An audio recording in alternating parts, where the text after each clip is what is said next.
wabarakatuh. Nah, pada kesempatan ini saya akan mempresentasikan materi mengenai perkembangan kejahatan di Indonesia dikaitkan dengan psikologi kriminal.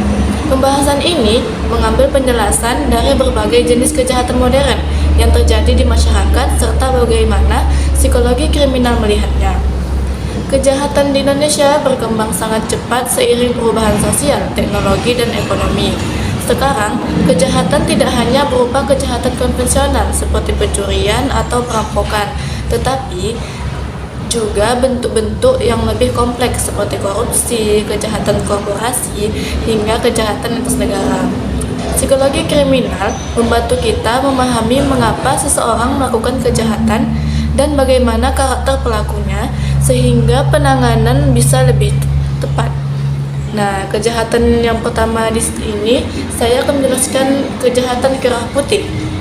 Nah, kejahatan ini adalah kejahatan yang dilakukan oleh orang yang memiliki jabatan, status sosial tinggi seperti pengusaha, pejabat ataupun profesional. Nah, di sini ciri utamanya yaitu dilakukan tanpa kekerasan tetapi dengan cara tersamar. Pelaku memanfaatkan jabatan dan kepercayaan yang dimiliki. Lalu sulit dideteksi dan membutuhkan keahlian khusus untuk membuktikannya. Nah, yang terakhir yaitu korban sering tidak menyadari bahwa mereka dirugikan. Nah, contoh-contoh kerah putih ini adalah korupsi, penyuapan, penggelapan pajak, manipulasi laporan keuangan, dan berbagai bentuk kecurangan administratif. Nah, dalam psikologi kriminal ini, pelaku kerah putih ini memiliki kontrol emosi yang stabil, tampak baik di masyarakat, tetapi memiliki moral yang rapuh, rasa serakah dan rasionalisasi yang tinggi terhadap perbuatannya. Nah, kejahatan yang kedua yaitu kejahatan kerah biru.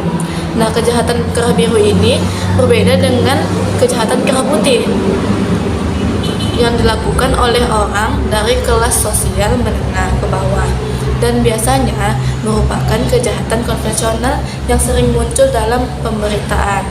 Contohnya yaitu pencurian, perampokan, penganiayaan, pembunuhan, pemerkosaan, narkoba, premanisme, dan kejahatan jalanan. Nah, kejahatan jenis ini langsung dirasakan masyarakat, menimbulkan rasa takut, dan sering terjadi secara spontan. Motivasi pelakunya biasanya berkaitan dengan tekanan ekonomi, lingkungan sosial, atau emosi yang tidak stabil. Nah, kejahatan yang ketiga yaitu kejahatan terorganisasi. Selanjutnya adalah organized crime, yaitu kejahatan yang dilakukan oleh kelompok atau komplotan yang terstruktur dan memiliki pembagian peran yang jelas. Nah, kejahatan ini sangat sulit diberantas karena pelaku bekerja secara sistematis dan sering kali dilindungi jaringan tertentu. Contohnya mafia narkoba, perdagangan manusia, jaringan korupsi, perjudian ilegal, rentenir ilegal skala besar. Nah, organized crime ini menjadi berbahaya karena memiliki kekuatan ekonomi, relasi, bahkan bisa menyusup ke aparat penegak hukum. Nah, kejahatan yang keempat yaitu kejahatan transnasional. Kejahatan ini adalah kejahatan yang melibatkan lebih dari satu negara, baik dari sisi pelaku, korban, maupun lokasi kejadian. Jenis kejahatan ini berkembang cepat karena globalisasi dan kemajuan teknologi. Contohnya cybercrime lintas negara, perdagangan manusia internasional, penyelundupan senjata, pencucian uang, jaringan narkoba internasional. Karena melibatkan banyak negara, penanganannya membutuhkan kerjasama internasional dan sistem hukum yang kuat. Nah, kejahatan yang kelima yaitu kejahatan korporasi.